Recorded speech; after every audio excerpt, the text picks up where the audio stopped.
Okay, now what I want to do is go over to the next circle in the sphere, the Cobra sphere. Okay, now the Cobra sphere itself, as you know, is designed to create that survival perimeter around us. Okay, so in this one, what we want to do with this circle itself, it's going to be the one that we use right in front of us, right from here. Now we want to keep in mind that we want to keep our arm fully extended, and it's almost like you're washing a window is a good way to look at it, is you're trying to create that perimeter to where you're reaching out with the full extent of your arm.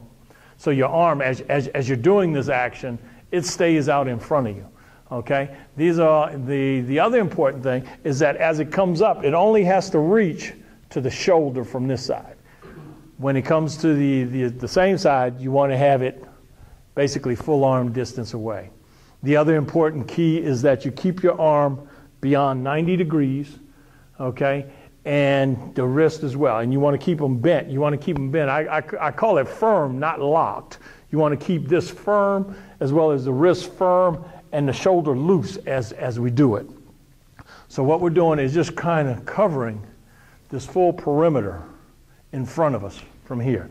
Now what this allows us to do is, because we don't block with the Cobra so much as we parry, this allows us, this circular motion allows us to wipe things out. So I can catch something that's coming down in front. If we are doing linear blocks, our focus would be to keep our arm beyond the 90 degrees here, okay, and we block here, almost like a roof on the house. So we consider that the top of the box.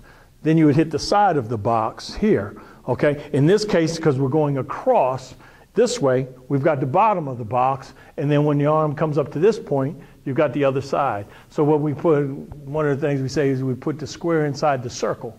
So all we're doing is creating that position, those positions inside in motion, okay? So this allows us to continue the circular motion, retain the strength in the limb, and be able to still do all the covering that we need to do. Now once we've done that, we do them both sides. Then what you want to do is you want to do them from when we do a middle end stance. So we'd have that as the front hand out, and all it's doing is doing that exact same circle from this position here. Okay, clearing in front, circling all the way around, circling from here, okay? So then once we've done that, then you actually do it with the opposite leg, and you still stay there, okay? This area right here can be used for blocking kicks, which is quite obvious. This blocks head, anything from the perimeter or the side, all the way around. So you've got this position here as well as that, okay? So those are the two that you have. You have one in front, you do it opposite legs. You do one first and then the other.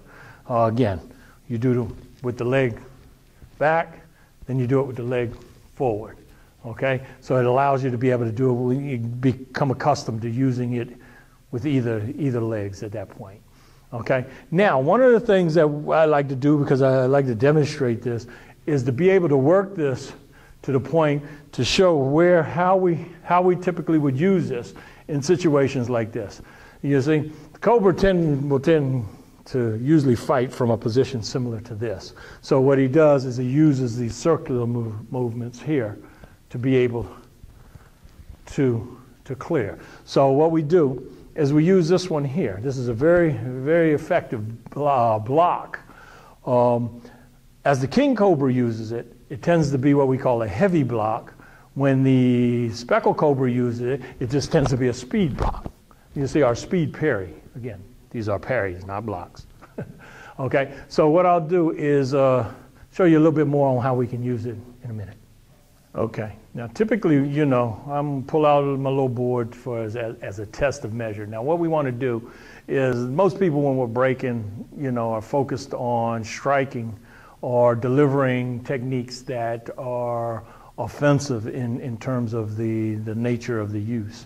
What I want to try, you know, been trying to make sure that we do is incorporate that same kind of strength in our blocking actions. So as we use this motion here, as we're blocking here, we want to be able to have that same thing so we can create a good solid impact as we're still circling. So what I'm going to do is this motion is here. What I want to do is come down on it and be able to continue this motion here.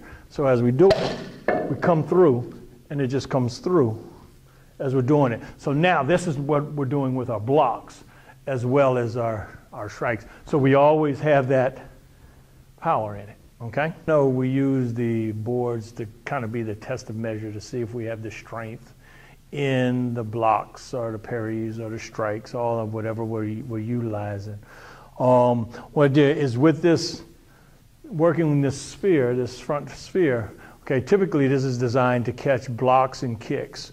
If you come here for a second, Shield, okay. Now, what I want you to do is just put up your arm like you're throwing a punch, okay? So basically, put your arm out, okay? Basically what we're doing is we use this action here, okay, on the arm, okay? So if he was at a point where he was punching, pow, and all we want to do is circle it around. All we're doing is circling it around as we do it. So what it's designed to do, hold it out there, hold it out there. It's designed to cover this zone here, okay? And from covering that zone, it allows us to deliver our next strike. So that's typically what we're looking to do with that. Okay, that's fine. Thank you. Okay? Work on it.